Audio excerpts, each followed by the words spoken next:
All right, Flynn. We talked about the left tackle situation. Yeah. For LSU. Yeah. I've been on teams. You've been on teams. I'm talking about at the highest level, professional football, where you've had a guy that's maybe playing out of position a little bit. Maybe and Matt said it yesterday, I think it was. Maybe your swing guard has to play tackle because you're beat to hell and you signed somebody, but you can't get ready in a week, and so like you're trying to protect that player. Now that does not mean 7-man protection. What would you do if you had somebody, and we're talking passing game more than anything right now, because I think the run game, actually the run blocking, it wasn't bad. Like certainly for what it's been this year to what it was, I would say without even looking at it, it's probably the highest graded run blocking game you've had. I mean, pretty close. I'll look it up during some of the commercials here. But passing game, what would you do if you had somebody you were trying to, I hate saying hide, but you're trying to help out in the game? Yeah, well, so there's a lot of things that you can do from a protection standpoint. There's tons of things you can do from chipping to thumping to, now chipping is like a chip with a running back, a thump is a chip with a tight end. You can slide protection. But at the end of the day, like, you can't hide a person like an entire game. But you can certainly take different pass adjustments, pass protection calls. You could take those out of the game plan. Like if you have a left tackle, you can take out the game plan a 4-man slide right. With 4-man slide would be guard center, guard tackle sliding right, and you're leaving your left tackle isolated. You can take that out of the playbook. You can do as many things as you can to slide left.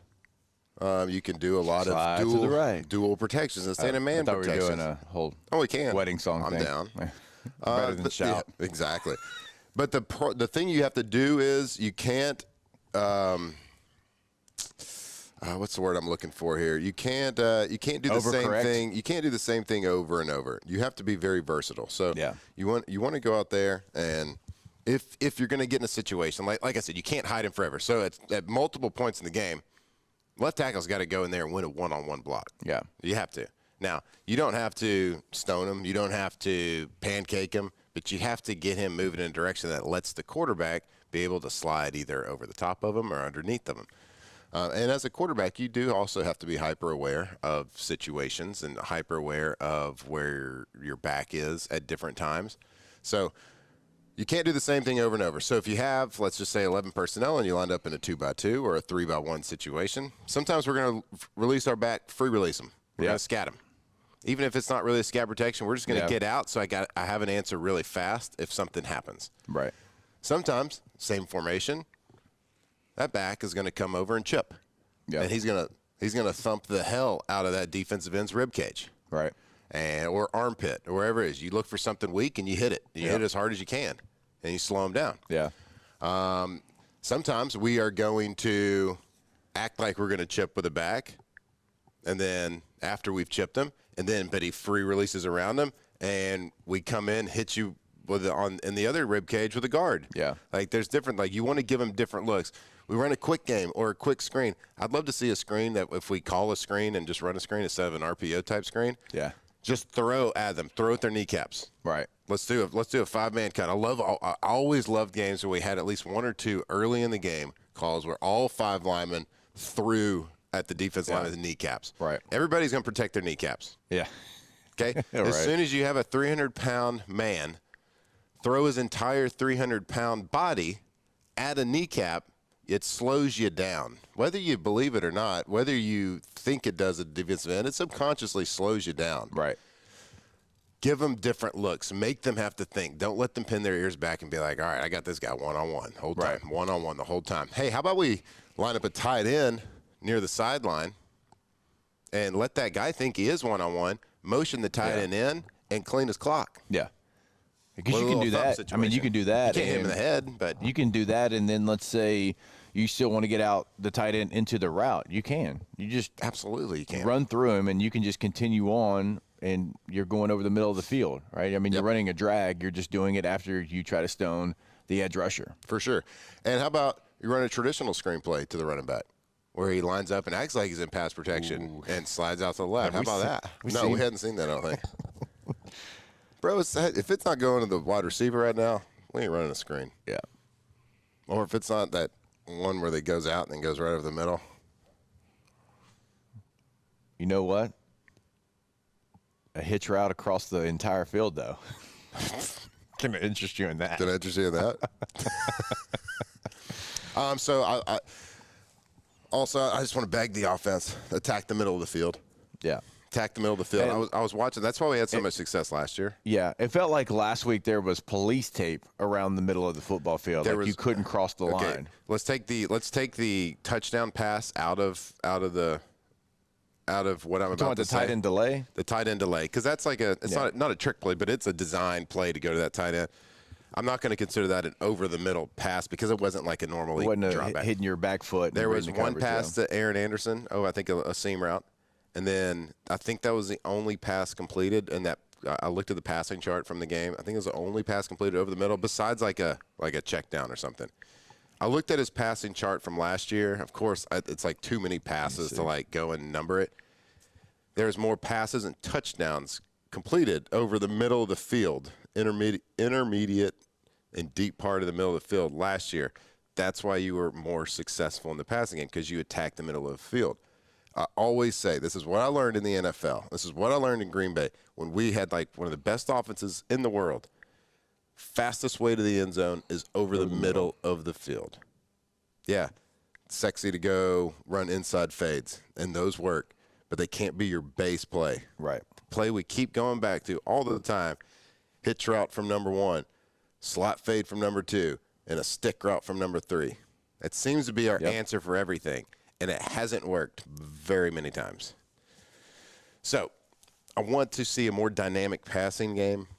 I want to see attack in the middle of the field. That's where Aaron Anderson eats. Yeah. That's where he is so good. Yeah. That's where he is so dynamic. You're not taking advantage of his skill set, his football IQ, what he can do with the ball over his hand, how he can find holes and windows and get open. He is a special, special player.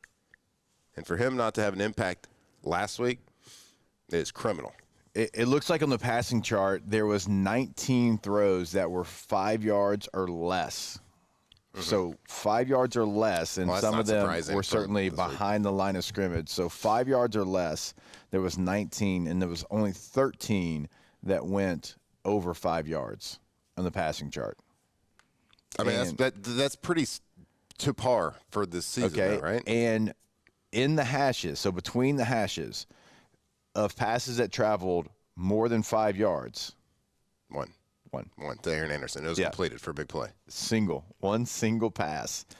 Because you had 1, 2, 3, 4, 5, 6 5 yards or less in between the hashes. Yep. Only one beyond 5 yards between the hashes. I mean, Coach, you can look at it. I don't want to. I don't want to. So when you think about quarterback play, so when we are running, it seems like our go-to pass routes, when we look at standard just drop back passing concepts, which there wasn't a lot of those against Vanderbilt. Just a standard drop back. I'm going to read. I got, single high safety. I'm going to go to my right. 2 high safety. I'm going to work to my left. Okay, this is the coverage. This is my number. This is my alert. This is my 1, 2, back to check down. Like, there wasn't a lot of that. And every time we did do a standard type pass play, it seemed like everything was outside the hash. Yeah. Like I said, a hitch route outside, a slot fade, a stick route. Yeah, that's a decent play. Can be a good play. Mm-hmm. But it's not a go-to type play. It doesn't have answers. Your go-to type plays, you always want answers over the middle of the field. And I know you can say, checkdown's over the middle of the field. Yeah, I got you. It technically is. But, you want to get your receivers attacking, stressing the linebackers, stressing the safeties, stressing their assignments on defense. Yeah. And when you have a guy like Aaron Anderson that understands where he is in a progression, understands how to get open, and, I'm not just making that up. We saw it all last year. To your point, how many big plays, how many game-changing plays did you have over the middle of the field last year? I mean, you go back to the Ole Miss game and how you won that game. There was chances you took, good high-percentage chances that you took over the middle of the field. And that's what won you the game. You forced overtime, and you win the game there. And if you have a quarterback that's looking for his footing, you're not going to get him in a rhythm. You're not going to get him confidence by throwing a one-on-one 50-50 slot fade. a couple times a game. Yeah. Throwing a hitch route into quarters to the far side of the field. In the NFL, that might work because the hashes are tighter. It's not as far of a throw. Yeah, it's a college. Long it's throw. a long throw. It's in the air for a long time. And so, like, he's making all these catches. Like, okay, I get a completion, but man, he's got to be saying, "Well, that was almost picked." Yeah, that's not giving you a lot of confidence. Throwing over the middle of the field is easier throws for the quarterback. Yep. It's not as far of a throw. You see it really well. Get the ball, stress the middle of the field, attack it. You have to do it with A&M. You have to attack their linebackers' assignments. Make their safeties and linebackers make a play, cover a lot of windows, and attack the middle of the field. That's how you're going to get Garrett Nussmeier into a rhythm.